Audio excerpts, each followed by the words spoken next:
Hello everyone, कैसे हो आप सब। आई होप कि आप सब बहुत अच्छे होंगे। मैं दुआ करता हूं कि अगर आप अच्छे नहीं हो तो आप बहुत जल्दी अच्छे हो जाए। तो चलिए शुरू करते हैं अपने पार्ट 2 को। चैप्टर 9 का ये पार्ट 2 है। ऑलरेडी पार्ट 1 में डिलीवर कर चुका हूं आपको। ठीक है।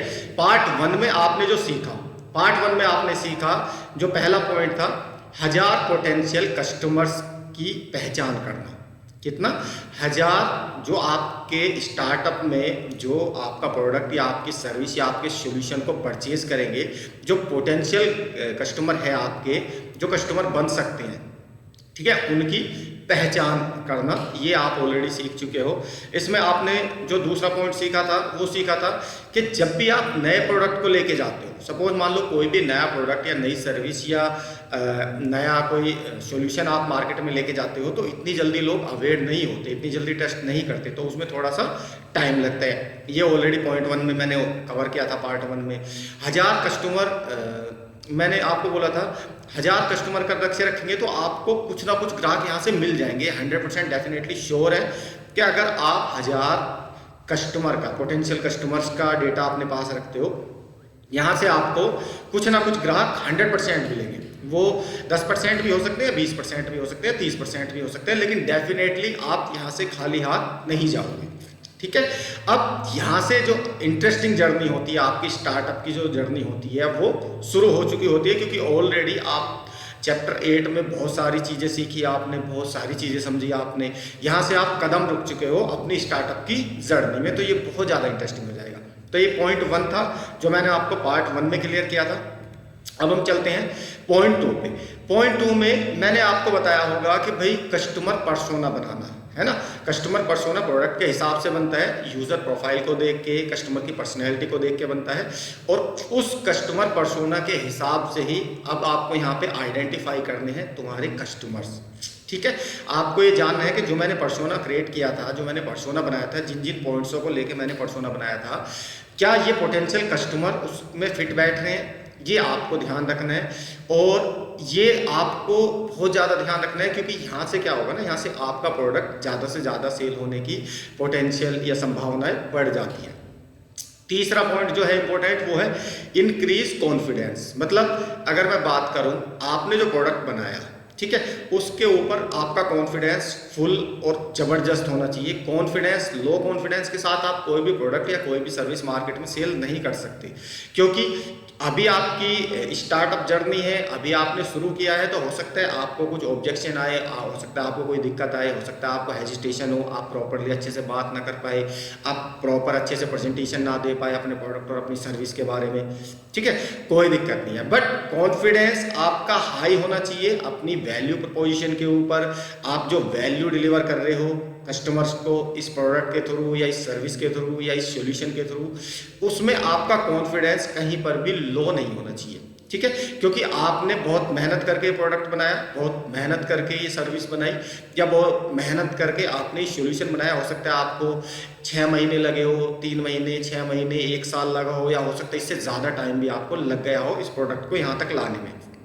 ठीक है, तो कॉन्फिडेंस हमेशा ध्यान रखना आपका टॉप लेवल पे ही होना चाहिए, क्योंकि ऑलरेडी मेरा मानना है कि जो इतना टाइम मेहनत करता है मार्केट में, वो गलत प्रोडक्ट नहीं बना सकता। ऑलरेडी इतनी सारी रिसर्च के बाद, इतनी सारी चीज़ें सीखने के बाद वो गलत प्रोडक्ट को नहीं बना सकता। ये हो सकता है कि भाई, हो सकता है कि आपका पहला प्रोडक्ट सफल ना हो, दूसरा सफल ना हो, तीसरा सफल ना हो, बट ये आपकी स्टार्टअप जर्नी हो चुकी है शुरू, तो यहाँ से आपको कॉन्फिडेंस में कोई कमी नहीं लानी है। ठीक है, अब चलते हैं हम चौथे पॉइंट पे, न्यू कस्टमर। क्योंकि ऑलरेडी आपने पोटेंशियल जो कस्टमर्स है वो 1000 का टारगेट लिया है, तो यहाँ से आपको 1000 लोगों तक पहुँचने में काफ़ी टाइम भी लग सकता है। हो सकता है आपको 1 महीने लग जाए, हो सकता है 2 महीने लग जाए, हो सकता है 3 महीने लग जाए। ठीक है, तो यहाँ पे आपको नए कस्टमर्स मिलेंगे, और नए कस्टमर्स मिलेंगे तो प्रॉफिट भी ज़्यादा होगा आपको। प्रॉफिट इसलिए होगा क्योंकि ऑलरेडी हमने 1000 कस्टमर्स का टारगेट रखा है। एटलीस्ट 1000 में से अगर आप 100 कस्टमर भी अपने प्रोडक्ट में लाते हो, अपने बिजनेस में लाते हो, तो आपको बहुत अच्छा प्रॉफिट यहाँ से जनरेट होगा। अब हम चलते हैं रिफाइन योर अर्लियर फाइंडिंग, यानी कि जो आपने पहली रिसर्चेस की थी, जो भी आप ऑलरेडी प्राइमरी रिसर्च की थी, आपने कस्टमर पर्सोना बनाया, वैल्यू प्रपोजिशन की, आपने जितनी भी चीज़ें पीछे के चैप्टर में सीखी और जो जो चीज़ें आपने की थी, वो यहाँ पे आपको एनालिसिस करनी है, और एनालिसिस करनी है कस्टमर फीडबैक के अकॉर्डिंग। कस्टमर की जो फीडबैक आती है आपको ये ध्यान रखना है, ये जानना है कि जो मैंने जो प्रोडक्ट बनाया, मैंने जो सर्विस बनाई है, उसकी जो कस्टमर्स की फीडबैक है वो किस तरह की आ रही है। क्या वो एज पर पर्सोना परफेक्ट है, as per user profile perfect है, उनको बेनिफिट्स मिल रहे हैं, उनको वैल्यू मिल रही है, तो डेफिनेटली आप बहुत अच्छा कर रहे हो, कोई दिक्कत नहीं। ठीक है, तो ये 5 पॉइंट मैंने इंपॉर्टेंट आपको बताए। अब मैं आपको बताता हूं कि इस एटलीस्ट इसमें 1000 जो आपने पोटेंशियल कस्टमर्स की जो लिस्ट बनाई है कि भाई आप 1000 लोगों तक पहुंचोगे, 100 बंदों को आपको अपने प्रोडक्ट और अपनी सर्विस को सेल करना ही करना है, ये आपकी रिस्पॉन्सिबिलिटी है। 10% रिजल्ट आपको निकालना है, क्योंकि इनिशियल स्टेज है, मैं ये नहीं बोल रहा कि आप 20% या 30% या 50% ग्रोथ के साथ चले जाओ। एटलीस्ट 1000 में से 100 ग्राहक आपके हो जाने चाहिए। ये आप मान सकते हो कि ये एक सिग्नल भी होगा आपके स्टार्टअप का सफल होने का, ये ध्यान रखना। ठीक है, अब ये 100 ग्राहक आने से आपको क्या बेनिफिट्स मिलेगा, क्या अच्छे इंप्रूवमेंट्स होंगे, थोड़ा सा उन पर भी बात कर लेते हैं। तो 1000 में से आप 100 कस्टमर को बिल्कुल टारगेट करके चलना कि एटलीस्ट 1000 से मिलूंगा तो 100 मैं अपने अच्छे ग्राहक बना लूंगा, 100% बना लूंगा। ये इस कॉन्फिडेंस के साथ आपको आगे बढ़ना है। उससे कम रह जाते हैं तो थोड़ी क्वांटिटी बढ़ा लेना, बट आपको 100 का टारगेट या अचीव करना है। ठीक है, अब हम आगे चलते हैं। अब बेनिफिट ऑफ नेक्स्ट 100 कस्टमर्स, ये जो 100 कस्टमर्स आपके बनेंगे इनके फायदे क्या होंगे, इनका बेनिफिट्स क्या होगा, आपको थोड़ा सा मैं बताता हूँ। When you talk to 100 new high potential customers, ठीक है, यहाँ पे 1000 होना था, 1000 न्यू पोटेंशियल कस्टमर से जब आप बात करते हो तो आप ये जान पाते हो कि ये मेरे जो यूज़र प्रोफाइल है, जो मेरा यूज़र्स है, उसमें कैसे फिट बैठ रही है। ठीक है, यहाँ तक आपको अच्छे से क्लियरिटी हो जाएगी।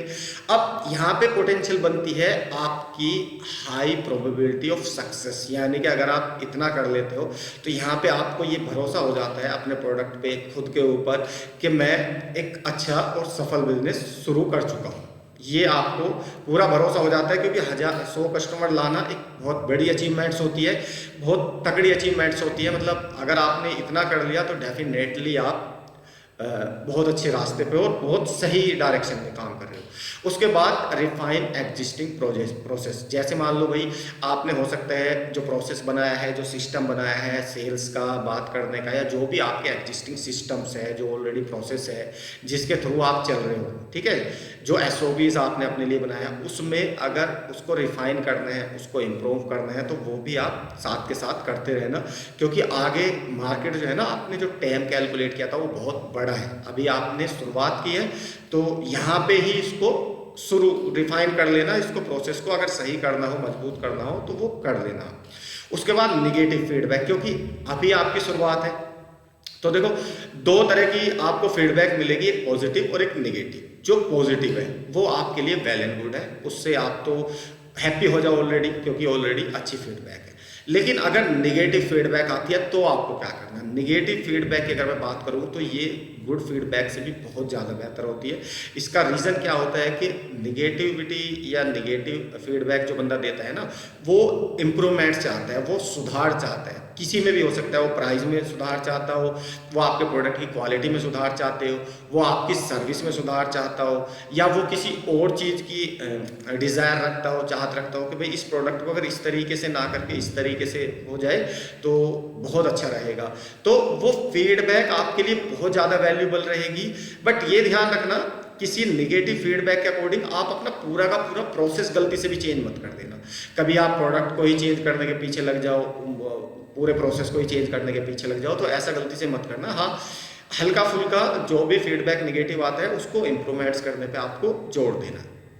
यहाँ जो चौथा इंपॉर्टेंट पॉइंट आता है वो आता है कि यहाँ पे आपको ये बहुत ज़्यादा क्लैरिटी हो जाती है कि कौन आपका कस्टमर्स नहीं है। अगर आपको ये पता लग जाए ना कि ये मेरा कस्टमर नहीं है, इस कैटेगरी के लोग मेरे कस्टमर्स नहीं है, तो आपका टाइम सेव होता है। आप उन लोगों पे कभी भी एफर्ट नहीं करोगे, अपना टाइम वेस्ट नहीं करोगे, अपना फालतू का इन्वेस्टमेंट नहीं करोगे गलत जगह, जहाँ पे आपको पता होगा कि भाई ये मेरा कस्टमर नहीं है। आप किन पे टारगेट करोगे? अपनी यूज़र प्रोफाइल पे, अपने पर्सोना पे और उन पोटेंशियल कस्टमर्स पे जो आपके हो सकते हैं उन, क्योंकि आपको यहाँ पे बहुत ज़्यादा क्लियरिटी हो जाती है कौन मेरा कस्टमर्स नहीं है। क्योंकि जब आप प्रैक्टिकली मिलते हो ना किसी से, जब आप प्रैक्टिकली फिजिकली किसी से मिलते हो, उससे बात करते हो, तो आपको बिल्कुल समझ में आ जाता है कि ये मेरा कस्टमर क्यों नहीं है, क्या रीज़न है कि ये मेरा कस्टमर्स नहीं है, वो आपके सामने आ जाएगा जब आप प्रैक्टिकली मार्केट में उतरोगे।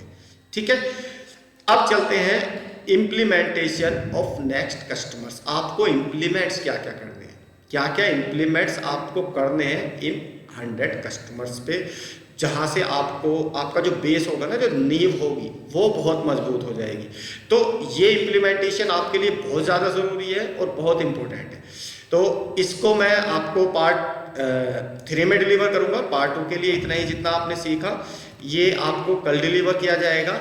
आज के लिए इतना ही। अगर मेरी वीडियो आपको अच्छी लगी हो तो please like, share and subscribe ज़रूर कर देना। और मिलते हैं हम अपने पार्ट 3 में, जिसमें मैं आपको सिखाऊंगा इम्प्लीमेंटेशन ऑफ नेक्स्ट 100 कस्टमर्स के। भाई जो आपके 1000 में से जो 100 कस्टमर्स आपके बने हैं, उनमें आपको इम्प्लीमेंट्स क्या क्या करने हैं, कौन कौन से इम्प्लीमेंट्स हैं जो आपको करने हैं, फीडबैक के अकॉर्डिंग या सर्विस के अकॉर्डिंग या सॉल्यूशन के अकॉर्डिंग या वैल्यू प्रपोजिशन के अकॉर्डिंग या किसी के भी अकॉर्डिंग, वो क्या इम्प्लीमेंट्स करने हैं ताकि आप अपने कदम अपने स्टार्टअप में बहुत अच्छे से जमा पाओ।